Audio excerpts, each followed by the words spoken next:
Well, hello everyone. Welcome back to another week in the Reddit League Season 3. We are in week 7.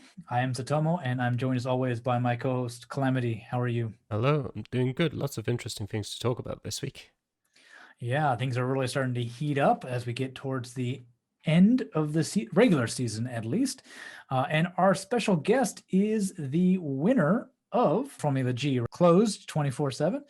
How are you doing? I'm fine. Thanks for having me. No problem. Thanks for joining us. Yeah, so you are in Division 3 after being promoted, but you showed us your Geoguessr skills in the Formula G series.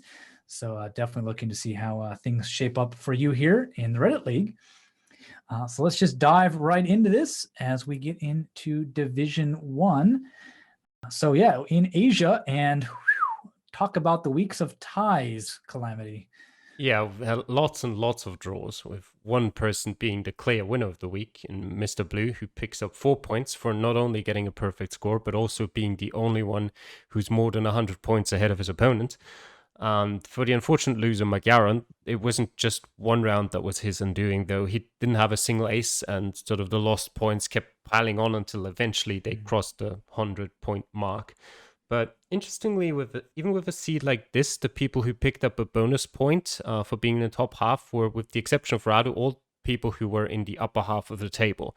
So even when you'd say only a couple of points were lost, it was still mostly the people who are down there losing those couple of points. Yeah, indeed. Any interesting results from you here, Closed? Yeah, well, the draws really are the one thing that stands out. Actually, I've looked it up, and with this now, Division 1 has had more draws than all the other divisions combined this season. So I guess it's a mix of the high quality of the players and maybe in this case also pretty easy seed that leads to this result. Yeah, I think the real Boxa and Giovanni match is our first perfect draw. We have to go back to our record books, but I think this is the first time we've had the exact same score for two players. We've had plenty of draws. We've had a few draws with both people getting 25K. They got, yeah. The minute I said that, I was like, oh yes, perfect game draws. So maybe our first time people losing points and still getting the same points as well. I'm pretty sure when I looked it up back when I was looking up information about how many perfect draws with perfect scores we had, I think I found one in, I don't remember if it was season 1 or season 2 in Division 4, where both people got 24,999 in one game. But yeah, I'm not 100% sure on that. Yeah, very rare indeed. So it's really pushing our memory to the limits. You're trying to remember when we've seen something like this happen before. With that, well, as Calamity mentioned, as we take a look at the table for Division 1, pretty much everybody stays the same. Mr. Blue, with his actual win, does move up over Boxa on score differential only, which I probably typed in wrong. No, it's fine.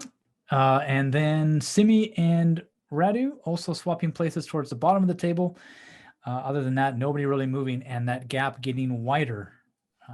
Calamity. Yeah, we're getting the first instance here, unless I missed something. And there is a possibility that I did, so if anyone knows, let me know. But first instance in Reddit League history that the number of perfect games is being used as the tiebreaker, and that's where you're wrong in that. Perfect games is the first tiebreaker ahead of score difference. And because Mr. Blue has 2 perfect games to Box's 1, that is why he is ahead of him. But yeah, rare rule that I don't see too often. Yeah, with that, Mr. Blue takes the lead in Division 1 for the first time. But yeah, as you said, we didn't have a lot of movement otherwise. But yeah, the fight for relegation is still as close as ever, with 2 points separating 7th from 11th. Yeah, and as we can kind of see that the divide between 6th and 7th is pretty strong now. The top 6 looking to fight for those playoff spots closed, but the bottom just fighting to stay alive here. Yeah, for me, it's not surprising to see Mr. Blue and Boxer up there, but even though there's now a 2-point divide at least, I think Raidman Mucho is still not to be disregarded here. He also has the highest total score in the division, so I also wouldn't be surprised to still see some movement in there, but probably nobody from the bottom half of the table really challenging for the top 4 anymore. Yeah, it is worth reminding our viewers that anybody in the top 4 goes into the playoffs. So any of them have a chance to win. It's not just who's at the top at the end of the season. So people like Raidman or Giovanni and Arglue all have a chance to make those places and maybe take the win. But of course, the competition will be pretty fierce up there. Well, and it doesn't get any better in week 8 because we are in Italy, and the matchups between the top probably take center stage here, Calamity. Yeah, we have lots of interesting matchups here, though. Of course, Mr. Blue, Orpheus, and Boxer and Aglo, as you said, the matches at the top, both of those will be crucial for the playoff spots, less so for Mr. Blue and Boxer themselves, because they've also already got kind of like that 6-point gap to P5. But for the other two, those would be some crucial points if they can topple the favorites and get an upset here.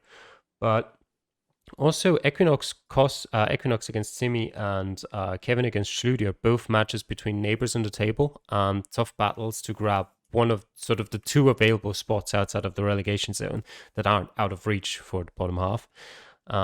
And if they do want one last charge for P4 and to maybe get into the playoffs, if they really finish strong and have a bit of luck as well, then they need to win this game. If either of them don't win the game, then I'd say their chances to end up in the top 4 are 0%. Yeah, with being in week 8 of 11, we are definitely in must-win territory. Closed.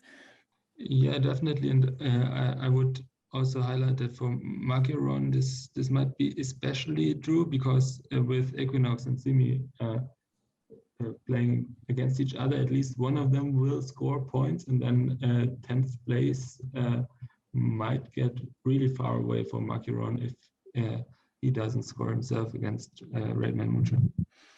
Indeed. Yeah, lots of interesting matchups here, and we can't wait to see how that'll turn out for Division 1.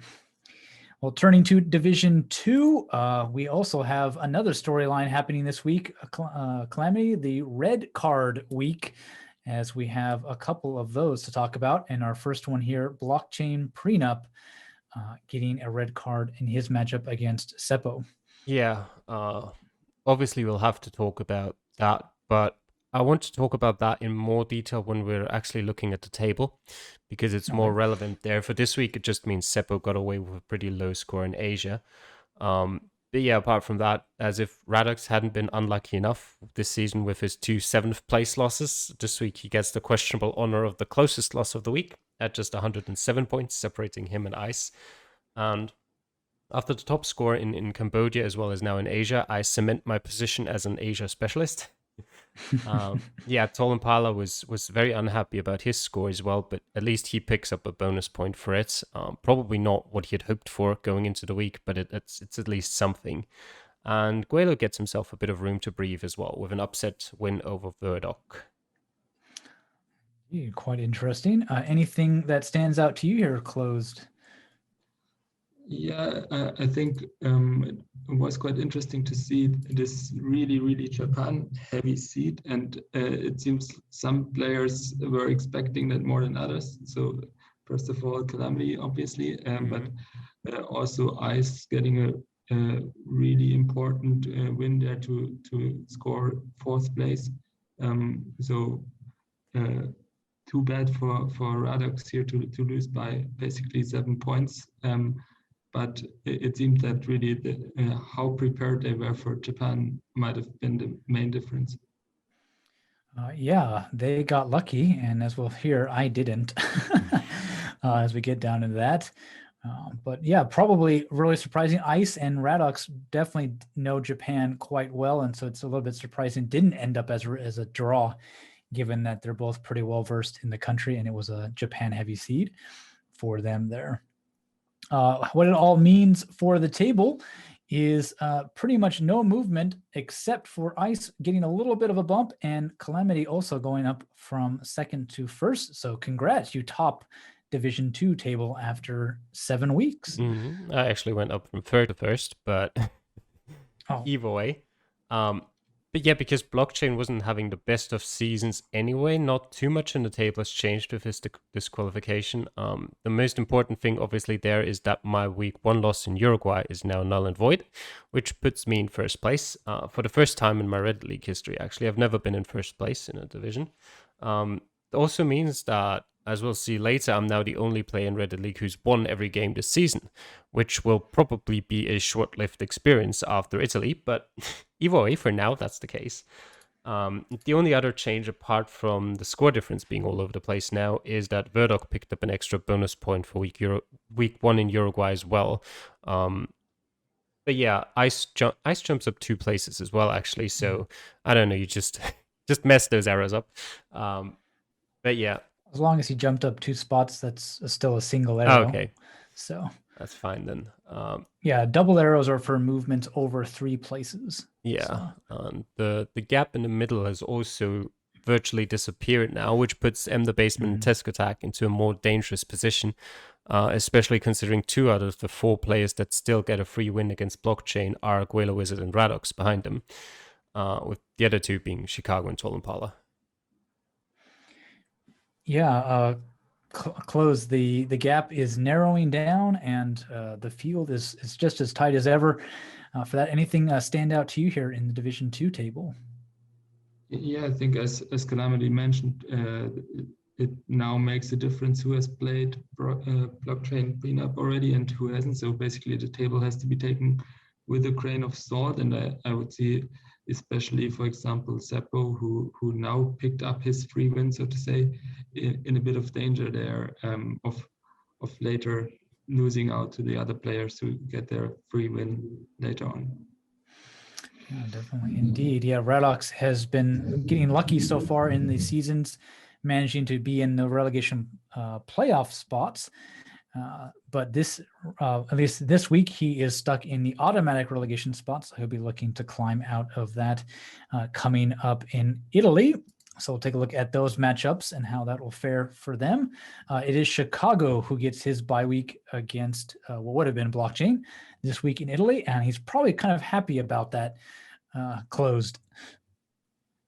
Yeah, that is obviously a boost for him in 3rd place there with the free win.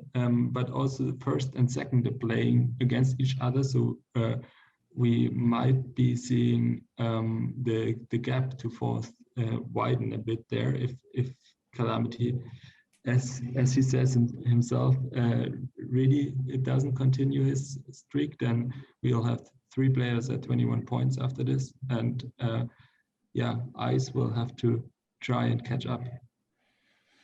Indeed, yeah, and Calamity also a French derby here in Italy. Yep, got the French derby between Verdok and Tolimpala, and it's pretty important for both of them because the winner will keep close to the top 4 while the loser will start kind of dropping off a bit.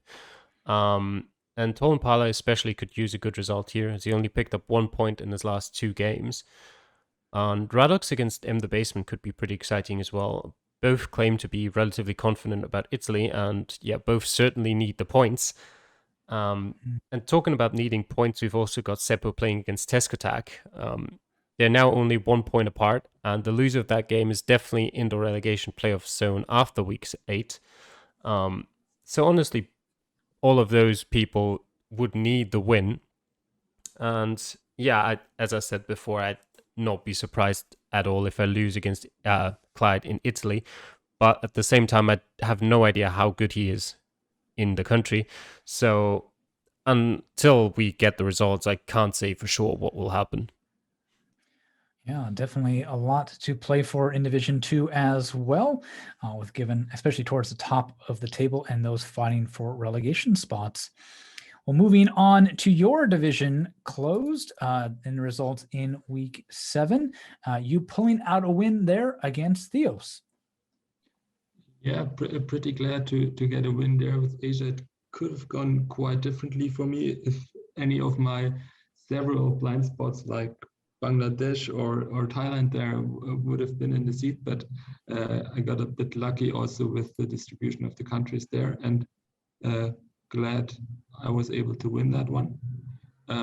I think a bit more unlucky were Freckles and Patriots because both of them really got the highest scores apart from Max and only got a draw out of it.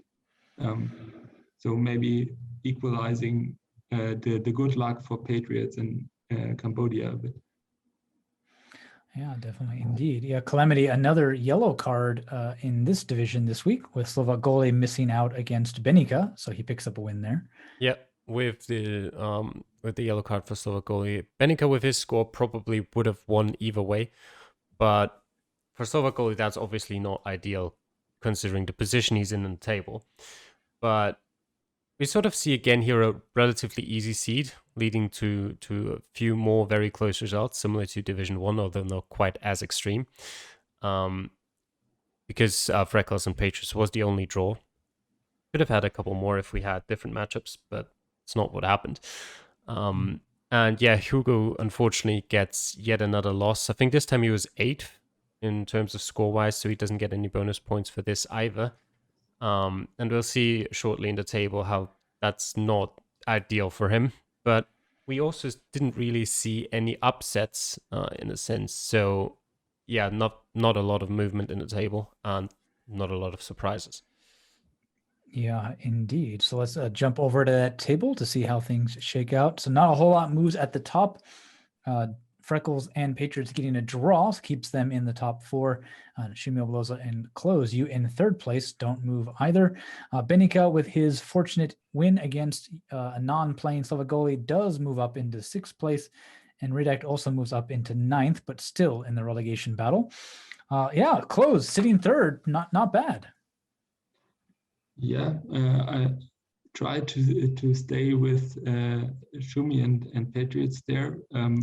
I know I still have to play Patriots, unfortunately, on a world map, which is typically not my strength, but I think Shumi is already quite far ahead by now, but between 2nd and essentially 7th or at least 6th, everything is still possible. Yeah, Calamity, Shumi pulling away there a little bit, and things at the bottom also quite desperate for Hugo and Slovak goalie. 5-point gap. Certainly, with that 5-point gap, we're entering the stage in the season where they're gonna need to get a win for sure in the next 2 matches. If they don't, I'd say they're pretty much confirmed to be relegated. They can still do it, and thankfully for them, it's also relatively close after that 5-point gap. We've got 3 people on 9 points and 1 person on 10 points. So it's not like if one of those people up there gets good results, then it's out of reach. There's still a lot of room for them to mess up as well. But I do think that you're probably going to need at least, let me say, 11 points. I think that's the absolute minimum for you to reach 10th place. And that in Hugo's case means at least 2 more wins and a bonus point maybe. And with only 4 weeks to go, that's not an easy task to achieve. Yeah, things are looking desperate for the bottom of the table, but as we take a look at those matchups, it might be in his hands.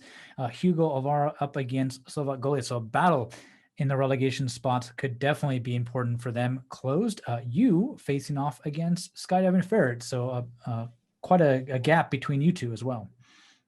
Yeah, I think overall we have quite a lot of battles of the top 5 versus the bottom half of the table, essentially. Also, honestly, I think Reddit has been very unlucky so far in the season. So I think maybe his time is also coming for a few more wins after he picked up a lot of bonus points only for losing with pretty good scores in total, actually.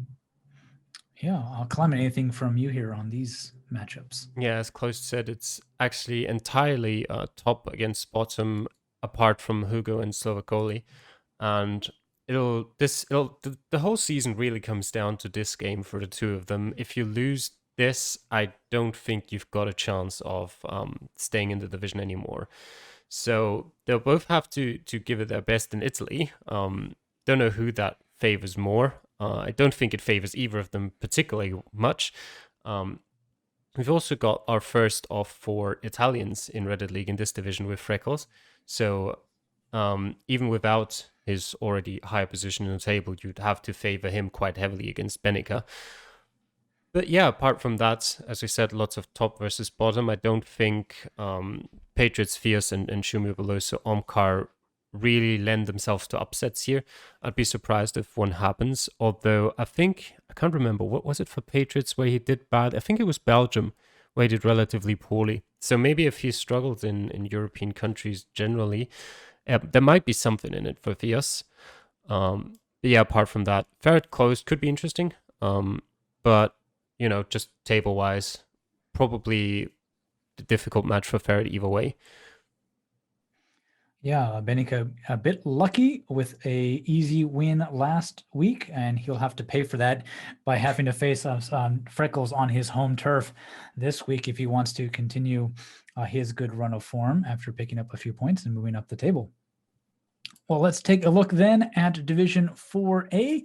We're into the two group divisions here towards the lower end. We've already got one red card, and we got a second yellow card in the division with MD Spaceman not playing for that. Yeah, Closed. Anything stand out to you here in these matchups for 4A? Yeah, it's sad to see the yellow card there, especially as that would have been the top match of the week with first against second, I think also before this week. Mm-hmm. So would have actually been quite interesting to see how that pans out. But otherwise, we have a quite interesting distribution of players with 24K and something always winning their matches. So there's generally quite good scores, but the ones that are really close to the perfect scores were always enough for a win this time. Oh, anything from you here, Calamity? Yeah, that seed in particular kind of just came down to, do you find a place in Thailand or not? So, yeah, Very Fishy Bear, I think even with the top score on the whole seed, not 100% sure, he was definitely right up there. So it would have been difficult for MD Spaceman to get something from that match anyway. But of course, yeah, it's very disappointing for him. Well, I mean, it might be his own fault he didn't play. But yeah, it loses him his position in the table, his first place, and also means that he's now not unbeaten anymore. Apart from that, we had crucial wins for LCN and Poont Noob against relatively close competitors in the table for the two of them. And yeah, funnily enough, the best scores of the division here came from the players who didn't need them, with Bav Jets coming up on his bye week and Berry Fisher Bear, as we said, against the yellow card from MD Spaceman. Yeah, both Barry Fisher Bear in first place in the overall for anybody who played the challenge last week, as well as Bathjets was number 2. So the two best players just doing a lot to boost their score difference, as their wins were pretty much already secured in that. And definitely a big win for Poont Noob. We've been chatting a bit, see if we can't get him to do some commentary on the channel, as he has some experience, and so happy to see him pick up a win himself. So let's move over to that table for 4A. So yeah, pretty much the movement is Barry Fishy Bear does overtake MD Spaceman with that win. Poont Noob and Bathjets with their wins also move up at the cost of Hidekme and Wakelok. And yeah, Calamity, Wakelok, and Nitnarok veterans find themselves with only one more week to go, right? Two more weeks to go, because I always forget this is week 7, so this is 8. Yeah, so 2 weeks to go in relegation spots. Yeah, for Nitnarok, it's now confirmed that he will be in the relegation playoff match. For Wakelok, the position isn't quite that bad, but still, with the loss this week, it kind of sees him plummet down the table a bit. As I just noticed, you gave Bathjets 1 point. You might want to have another look at that. But yeah, playing the keyboard. So the top 3 are now separated by only 1 point, and one of Barry Fishy Bear's remaining games, namely the one next week, is the freebie against Mabos. So he's now confirmed to at least be in the promotion playoff. Yeah, Bathjets has 11 points. I hit 1 too fast, didn't record on the keyboard. So yeah, anything from you here, Closed, on Division 4A's standing? Yeah, I'm not surprised to see Barry Fisher there on top of the table. That would have been my bet before the season, although so far it hasn't been such an easy road for him as expected, but now he's on top, and as mentioned, with this bye week, it's looking quite good for him. Otherwise, I think the win for Bath Jets was really important, and with the strong performance, maybe he can take some confidence into the next week and distance himself from the relegation battle. Yeah, definitely will be proved to be an interesting final few weeks in Division 4A as well, as we look at these matchups for next week in Italy. And as Calamity mentioned, Barry Fish Bear does have his bye week, and we also have another American derby, and also at the top of the table, Calamity MD Spaceman versus LCN. Yeah, that's without a doubt the most important match of the week in this division. But we're now getting into the territory where for Division 4 and Division 5, we can't just exclusively look at this week's games anymore because there's only 2 weeks remaining. So if LCN manages to win his game against MD Spaceman, he will have a direct duel for the promotion spot against Barry Fishy Bear in Week 9. Whereas a win for MD Spaceman means that even with a win in the last week against Wakerlock, he would need Barry to drop points if he wants that first place. And if LCN loses, H-Town and Punt Noob will be right on his heels looking to slip into that promotion playoff spot at the last second, while Headache Me against Wakerlock could already be the nail in the coffin for Wakerlock, almost guaranteeing him 8th place if he does lose that game. Lots of important matchups closed. Anything that you're looking forward to seeing the results of?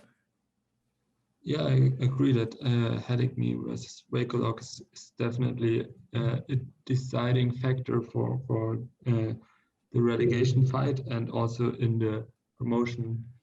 This might already be more important even than the last match day, because we will already have a bit of a gap most likely after this week.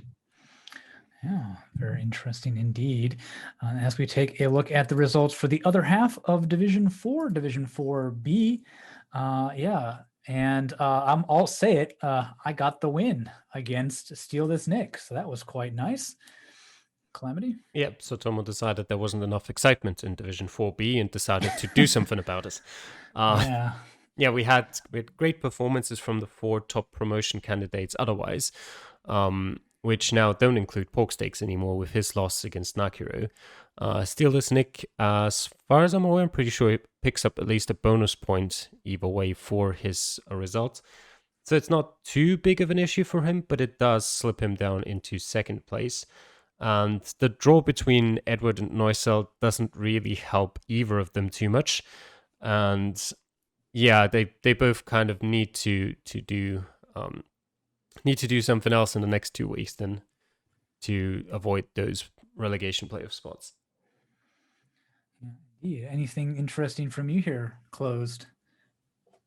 I think with 2 Kyrgyzstan locations in this seat for Division 4, the players from last season might have been at a bit of an advantage. So even though you didn't get your Japan advantage, you might have been lucky there. And yeah, then of course, great win, and honestly a bit unexpected win from you against Steelers Nick.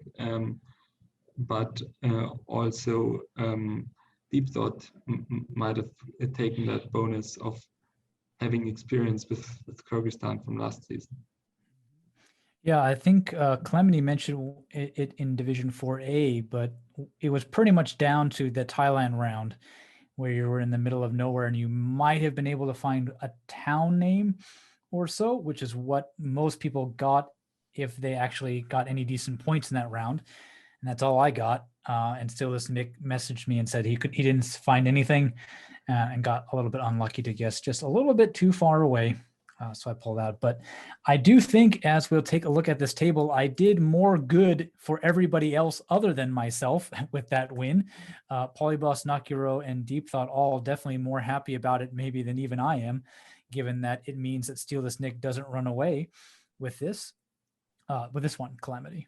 Yeah, your keyboard really wasn't doing what you wanted it to do today, was it? I guess not. Giving yourself 23 points, well, very optimistic. But yeah, anyway. I can dream, can I? You can. Yeah, Steal This Nick does lose the lead for the first time this season. That's quite interesting. He's been in first place throughout all of it so far. And at the bottom of the table, we have P7 now out of reach for Pastetli and GRH77, but they do still have the chance to save themselves into the relegation playoff, knocking each other out in the process. And yet D4B's finish will be no less exciting than D4A's, as we'll see when we look at the matchups that are coming up. Yeah, I'm on 12 points, by the way. Apparently, I hit 2-3 and not 1-2 on my keyboard. Close, anything interesting from you here? Yeah, I think it's interesting to see Deep Thought also moving towards the promotion spots and keeping his chances alive there. I would have expected that actually earlier in the season from him after playing against him last season in the division and remembering him as pretty strong and consistent. Maybe he's getting back to form now and keeps that promotion fight exciting. Yeah. Well, let's look at the matchups for Division 4A in Italy. It gets a little bit easier for me against Edward, but a very important match closed at the top of the table, Polybus versus Steal This Nick. And here is our next Italian. So Steal This Nick with a home field advantage closed. Yes, absolutely. First versus second. And I think we also have 9th versus 10th. So basically the finale even more than in Division 4A, that really this seems to be the match day that decides the standings more than even the last battle. Yeah, and Calamity, not only that, but we have 3rd versus 4th in Nakiro versus Deep Thought. That as well. So we've basically got all the important positions being decided this week, because they Steal This Nick against Polyboss. They both also have relatively easy matchups for week 9 against Edward and Pastetli, respectively. And yeah, Steal This Nick probably couldn't have wished for a better map than this to be the decisive match. And yeah, at the same time, as you said, a Deep Thought against Nakiro will probably be the decider for, well, 3rd place. Technically, Nakiro could still come out as first, but it would require either Polyboss or Steal This Nick to lose some points in his last game in week 9, and as I've already said, not too likely. But both Deep Thought and Nakiro also have not too difficult matchups in week 9, facing Noisel and GRH77. So yeah, as I said, for both of them as well, this could be the decider. And then for the last one, Pastetli against GRH77, as Closed already said, again, probably the decider, and sort of the opposite of what we said before with Polyboss and Steal This Nick having easy matchups, those two having very hard matchups, obviously, then in week 9. So if they can't pick up the points here, then, well, however this week ends will probably be the end result for them in the table. Indeed. Yeah, I can't really decide who I want to win in this. I think the best result for me would be to have them all draw. So they only all get 1 point and I get 3 points, so I can make up some ground as being a kind of an outside shot to make the promotion playoffs with only 2 weeks left to go. But it'd definitely be really interesting to see how things shape up here.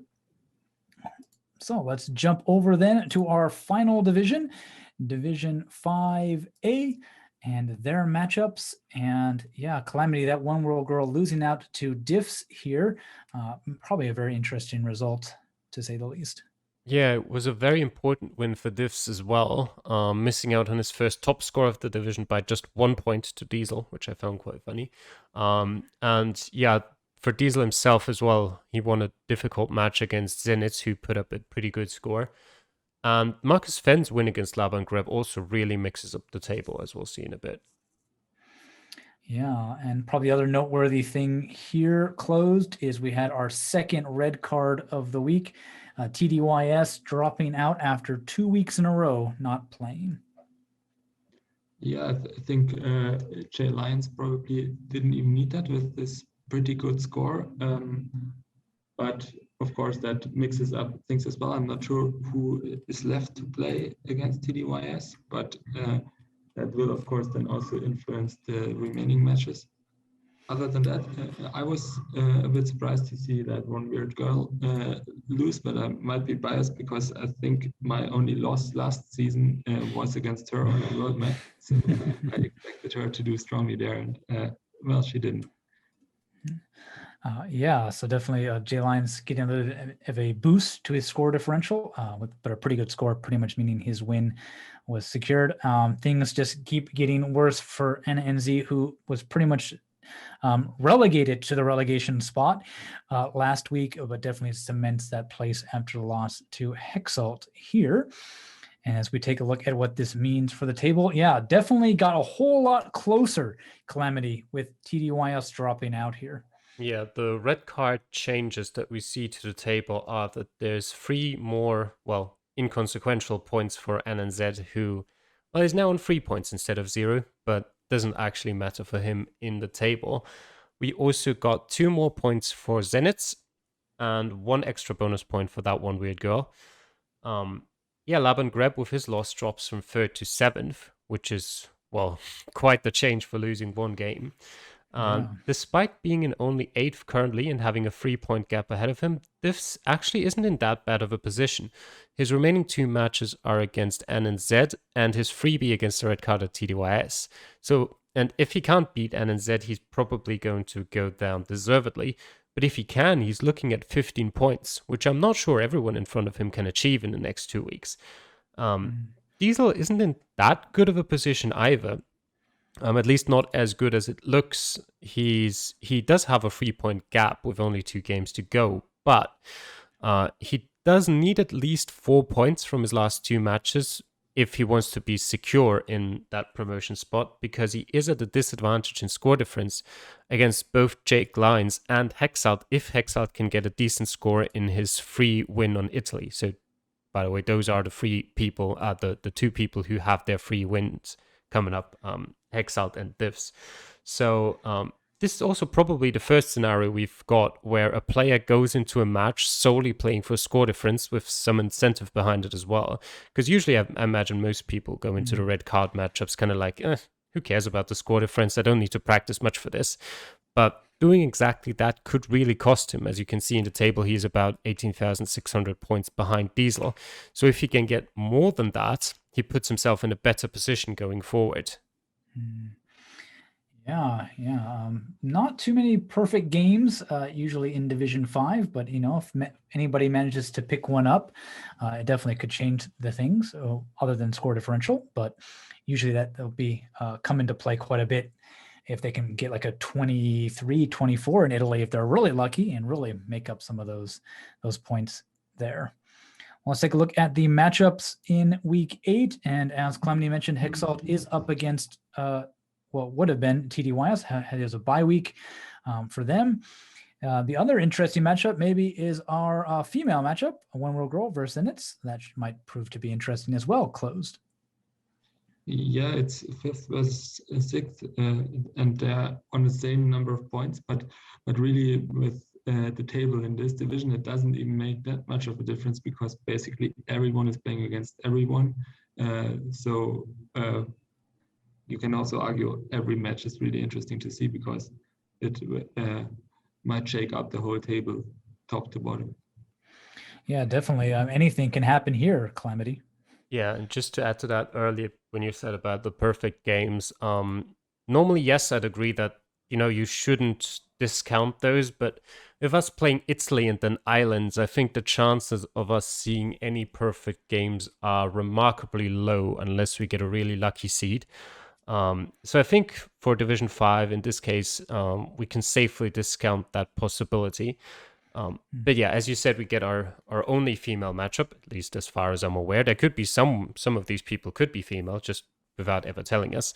But yeah, it couldn't be more important for them because, especially for that one weird girl, a loss would mean that she'd almost need a win against Diesel in the last week, with diffs breathing down her neck. Needing a win against Diesel, the current leader, is not really a position that you want to find yourself in. And Laban Greb doesn't have it any easier though, because he has to face second place Jake Lyons before his final match next week against third place Hexalt. And even Marcus Fenn isn't safe with his matches against the number 1 this week and the number 2 next week. So, as mentioned before, a must-win for Diffs, but I hope you can now see why he is in a pretty decent position here. If he can win Italy with a decent chunk of score difference as well, then he might even put himself in a favorable position going forward in that category as well. Yeah, definitely a lot to play for. Diffs don't give up, and all of these players, no resting yet. It's going to be a fierce battle in Italy for sure. And as we look at the second half of Division 5B, probably a little bit less dramatic in terms of results, Calamity. Yeah, we had a very weak performance from Bubba here, who, alongside that one weird girl in Division 5A, were the only people who mistook Dubai for Jordan, and I'm still not quite sure how that's even possible in 5 minutes, but they did. Also a bad week for Geoguessr, who is the only one out of the top 5 to not win. Doesn't matter for him in the table too much in terms of position, but the points will certainly be missing for him. And as well as an important bonus point for Papagato there, who didn't manage to win against a very strong performance from Danny Blondes, but that point could come in crucial towards the end of the season. Yeah, indeed. Anything noteworthy here for you, Closed, in Division 5B? I would also highlight Baba, who has been more or less unlucky this season so far. I think in terms of total score, he would be much higher up in the table, but this time, yeah, it was really his score and not just bad luck with the matchup that keeps him in the relegation zone, or actually I don't know how it's called in Division 5, but in the red, so to say. Other than that, it's noticeable that the scores are actually pretty high overall, and also higher than Division 5A this time, while over the season so far, actually Division 5A was typically a bit stronger than 5B. Interesting. Yeah, Bubba has been kind of the weird one in this division. His aces have been unusually high for his location in the table, and every week we kind of been like, oh, maybe this week he'll do something. But a few times he's had the chance, and it's kind of dropped it in some pretty probably easier matchups, especially on those world maps for him there. But yeah, pretty much everybody we thought was going to win did win to some extent. As you can see from this table, not a whole lot of movement. The only 2 people swapping places are Vincenzo with his win over Papagato. So yeah, the above players won, the lower players didn't win, and that kept everybody where they were, Calamity. Yeah, it does, except for those 2, as you mentioned. But you can see here why the bonus point for Papagato was so important, as it puts him out of range of Bubba, who's now 4 points behind. But as the 2 face off against each other in week 9, Papagato kind of has to hope that it stays that way. If neither of them, or well, Papagato can pick up points if he wants to, if he can. But if Bubba doesn't pick up any points this week, then he will be for sure in, I guess what we could call it the dropout zone in Division 5. But yeah, that would be his end then. And Vincenzo, on the other hand, is now in a great position where he has his home map this week before a final game against Steven, which might put him in a position where he could potentially come out of that 6th place and go into the zone where he doesn't have to play that relegation matchup. But that would require him to make up so many points that he'd need a lot of luck to go his way for that to happen, I think. But Farban is kind of in a similar position to Diesel, as by virtue of what happened in week 1, he'll also be at the disadvantage when it comes to score difference. So he needs 4 points in the last 2 as well to secure his promotion. As always, that doesn't mean that he has to get those 4 points. The others can drop points as well, but if he wants to do it by his own accord, then he needs those 4 points. Yeah, and the race for the promotion playoffs is still super close here as well. Anything from you here, Closed? Yeah, I think it's interesting to see here that we actually have a bit of a gap between 5th and 6th, as well as 7th and 8th. So I think it's pretty unlikely actually that Vincenzo gets out there. So most likely Vincenzo and Papagato can already prepare to play against each other. One thing that could still upset the table is if Papagato fails to play one of the remaining matches, because he already has a yellow card. So let's hope that doesn't happen. But otherwise, 6th and 7th are kind of isolated a bit. Yeah, there's quite a few players across all the divisions who are on yellow cards, so it'd be really awkward to see even more red cards come out this season. That could really shuffle the tables towards the end here. But yeah, so basically what we've been talking about is if a player can get the same amount of points as somebody above them, the score differential basically makes it an extra point they have to climb, right? So Vincenzo is only 4 points behind Danny Blondes, but because of the score differential, he actually needs 5 points to probably overtake him, given how significant that difference is. So that makes the gaps even larger between some of them here than it might appear in the table. So as we look at the final matchups for week 8 in Italy, we have 2 more Italians on their home maps that we pretty much, at least I would favor here, Calamity. Yeah, Jack Hertzberg and Katsas have the unfortunate task of going up against them in their home country. And I think especially Italy, way more so than California last time around, is quite a big home advantage to have, as it is quite a difficult country to play. And so I'd be surprised if Jack Hertzberg or Katsas can come up with a victory here. But it also depends a bit on how familiar Vincenzo and Danny Blondes are with their country. You know, maybe they just spent their whole life in their little city and never went out. But in general, I think the home advantage is very strong here in Italy. The 59 Soundbite and Steven play against each other to see who can get one more win before they'll both have to leave Reddit League after next week, as they're both already confirmed to not be able to reach the relegation playoff anymore. Yeah, there are also better situations to find yourself in than needing at least a point against Geoguessr to even keep the chances of survival alive for Bubba. But the only good thing for him is that Papagato at least doesn't have much of an easier game against Farban either. Yeah, despite his very rough start in week 1, Farban has really risen to the top of Division 5B and pretty much cementing his spot. As you mentioned earlier, his spot isn't exactly great, but it is pretty decent going into the last 2 weeks here for that. Well, that wraps up all of our divisions. So I hope you all enjoyed that. A lot of interesting matchups, especially as we're getting to the end of the season here. A lot of playoff spots and relegation spots on the line.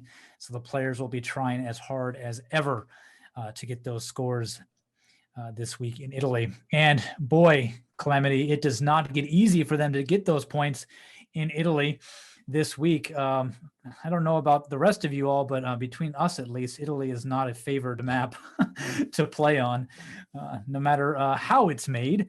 As we see, this map in particular is by 5AI, average score of 14,000 with 150,000 locations. Yeah, especially with a polygon map, which basically just outlines the country, you could be anywhere, Calamity. Yeah, the road numbers are deceiving, the directional signs are deceiving, pinpointing is horrible, a quarter of the country is somewhere in the middle of nowhere with barely any information available, and even though the country does look vastly different from north to south, the areas themselves are homogeneous enough that even with a good guess based on landscape, you can still be hundreds of kilometers off. So, is there anything good about Italy? Yeah, the area codes aren't difficult to remember, and while you're not likely to find many on mountains in the middle of nowhere, at least it makes a lot of the valleys, for example, sort of in the northern part of the country, a bit more bearable. And some of what makes the signs so deceiving also has its positives, in that if you do find a good sign, it will usually have plenty of bigger cities on them, giving you at least the area you are in, although you're then probably better off just looking for a town you're close to rather than trying to make sense of the directions on the signs. I also didn't mention yet that Italy is one of the very few countries where the English map is slightly problematic, as a lot of Italian city names are different in Italian than English. Most of them are still close enough, but you can definitely get caught out by it if you're not expecting it. Yeah, not completely different, but sometimes spellings of excuse me, of certain parts of the word are a little bit different compared to what you might see on a sign in Italy. But your thoughts on Italy, Closed? Well, I have quite horrible memories of Italy from Formula G, where I was reasonably optimistic for it, and then really lost a lot of points there. Sometimes in the middle of nowhere, it's just really hard to find anything, and also landscapes can be very similar between some areas that are very far north and also some areas very far south. So if you're unlucky, you might just lose enough points in one round to mess up the whole game. So that makes it really difficult and requires quite a lot of practice, I guess. Yeah. Do you have any tips or strategies you take into Italy as a map?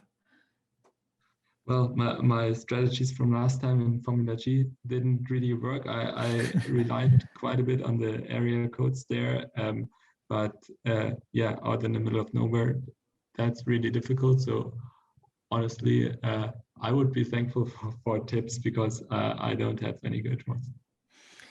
Yeah. Any other tips you could maybe throw our way, Calamity, in your practices? Yeah, I finished out of the points in the feature race in Formula G and finished last in Milan in the sprint race, so I'm not sure I'm the right person to ask for that.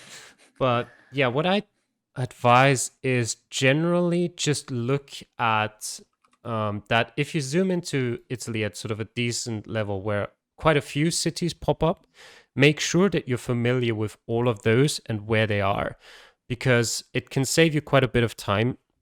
Because most of the time you will be familiar with the city if you find it on a sign, but you might not know exactly where to look for it. And looking for cities in Italy especially can be really annoying because there's so many of them.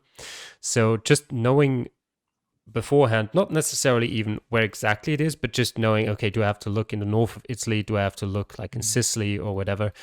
Can really help you out just time-wise. Apart from that, don't get too caught up, as I've mentioned before, on which directions signs are pointing in, because quite a lot of the time they just don't make any sense. So yeah. Also, we haven't mentioned it yet, road numbers in Italy quite a lot of the time don't make too much sense, but sometimes they can help you out. Probably the most useful are the SS roads, because they do show up at not a bad zoom level. So especially on some of the parts in some of the parts of Italy where you don't have too many of them, it might be a good idea to just look through some of them so that you at least know through practice maybe some numbers where you can go, okay, this number I recognize from practice, I got to look in that area. Apart from that, two more things. It might be not a bad idea to just be a bit familiar, because Italy likes to shorten city names to 2 letters. So often on signs, you do find, for example, if there's a road that that connects, for example, what's a good example? Milan and Turin. Milan will be shortened as MI, and Turin will probably be shortened as TO. If you got any of those shortened names, they're probably big cities. So you just got to look through the map a bit and sort of mix and match, see what matches up and what could feasibly be a road connection. Like you probably won't find a road that connects Milan to Palermo in Sicily. But yeah, apart from that, you also occasionally find town names with brackets behind them, which also have a 2-letter combination for a city. Those don't necessarily mean that they're big cities. Those can still be small. They're probably bigger than the city before the brackets, or the town or village before the brackets. But yeah, it can still be quite difficult to find, and you'd probably need to already know which area you're in. And I think that's about it. Yeah, the SS roads are semi-national, which means Yes. their numbers do make sense a little bit. They don't SP repeat. That's the are, important thing. yeah, they don't repeat. SP repeat because they're located only within a province. So if you find like SP 107, it's that province is 107. Yes. So unless you already know the province you're in, it's not going to do a whole lot of good. Yes. Better find something else. And another thing as well is those provincial roads have been renamed a lot of times, and Yeah, there especially is a in towns. there is a big likelihood that if you do find an SP road, that the road will actually be called something different on the map. So even then, you're probably better off just going off of town names rather than looking for roads. Yeah, so definitely Italy poses its own unique challenges, and we wish all the drivers the best of luck in their week. Oh, you guys started talking Formula G, and now my whole my mindset is shifted, something like that. So yeah, all the competitors, the best of luck in week 8, and we will see you all next time and see how they did. Take care. Bye. Bye.